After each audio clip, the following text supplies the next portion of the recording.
అలానే శేషరావు మంగళీ కేసుని తెలంగాణ సిఐడి పోలీసులు విచారిస్తూ ఉన్నారు. కానీ ఒక్క అడుగు కూడా ముందుకు పడినట్టు కనిపించట్లేదు. కారణం ఏంటంటే రమావత్ మధుని అరెస్ట్ చేశారు, ఆయన కస్టడీలో తీసుకుని విచారించారు. ఆ తర్వాత హేమకాంత్ రెడ్డిని పోలీసులు అరెస్ట్ చేశారు, ఆయన్ని విచారిస్తున్నాము అని చెప్పి చెప్తున్నారు. అయితే బాధితులు ముందుకొచ్చి అసలు బుల్లెట్ ప్రూఫ్ ఇల్లు ఎలా వచ్చినాయి వీళ్ళకి?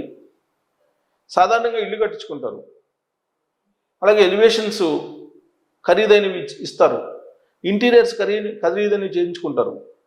కానీ బుల్లెట్ ప్రూఫ్ ఇల్లు కట్టుకునేటువంటి వాళ్ళు ఎవరు? ఎక్కడో డాన్స్ లేదంటే టెర్రరిస్టులు, బాగా అంతర్జాతీయంగా టార్గెట్ ఉన్నటువంటి వాళ్ళు, ఇలాంటి వాళ్ళు బుల్లెట్ ప్రూఫ్ ఇల్లు కట్టించుకుంటారు, లేదంటే బుల్లెట్ ప్రూఫ్ వాహనాల్లో తిరుగుతూ ఉంటారు.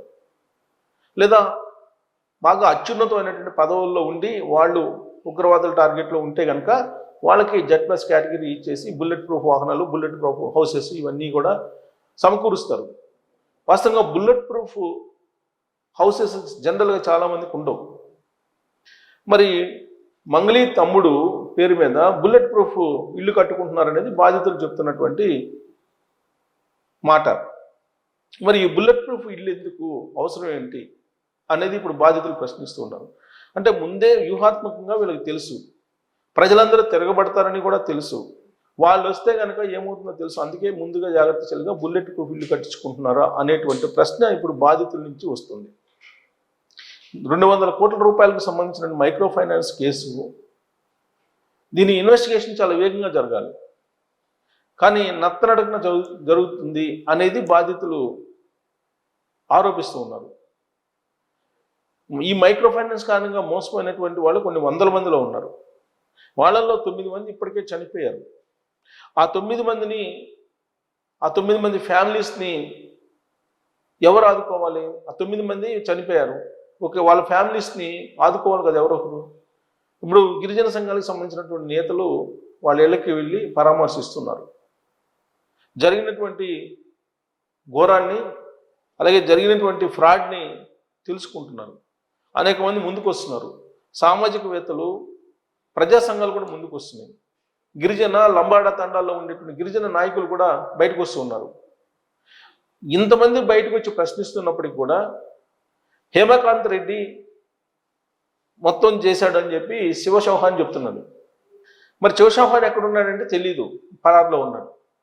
ఎందుకు శివచౌహాన్ ఇంతవరకు పట్టుకోలేకపోతున్నారు? ఇప్పుడు శివచౌహాన్ అనే అతను మంగళీ బ్రదరు. మంగళీ ఇంట్లో డబ్బులు లెక్కేస్తూ ఉన్నారు, కట్ల డబ్బులు లెక్కేస్తూ ఉంటే పెద్ద ఎత్తున కొవ్వు పోసి ఆ డబ్బు కట్టలని మిషన్ తోటి లెక్కేస్తూ ఉంటే వీడియో బయటకు వచ్చింది.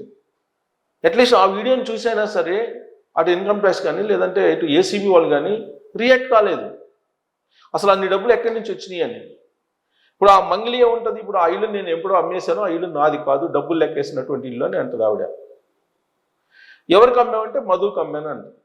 మధు ఎవరంటే నాకు తెలియదు అని అంటుంది ఫస్ట్లో. ఆ తర్వాత మధు నేను ఇల్లు అమ్మాను కాబట్టి అలా పరిచయం అని చెప్పి చెప్పింది. ఆ తర్వాత ఏం చేస్తుంది, మధు తోటి కలిసి ఉన్నట్టు ఫోటో బయట రాగానే తోటలో, ఒక మిరప తోటలో, వంగ తోటలో బయటకు వచ్చినటువంటి క్రమంలో అది సెలబ్రిటీ ఏదో భోజనాలకు పిలిచి మేము వెళ్ళాం, ఫోటో తీసుకున్నాం అని చెప్పి చెప్పింది.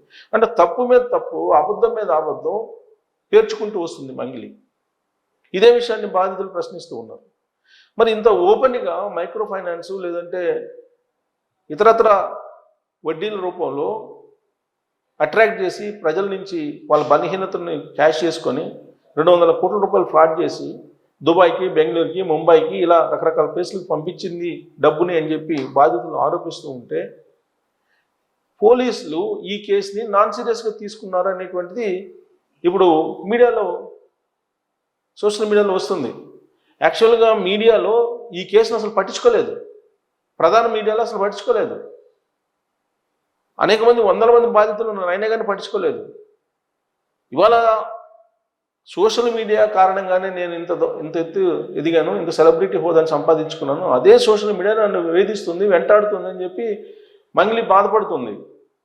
మరి ఆ బాధితులు పడుతున్నటువంటి బాధను ఎవరు గమనించాలి? మెయిన్ మీడియా పట్టించుకోవట్లేదు. మెయిన్ మీడియా అసలు జరిగినటువంటిది ఏంటి అనే దాని మీద ఫోకస్ చేయలేదు. ప్రధానమైనటువంటి భాగం.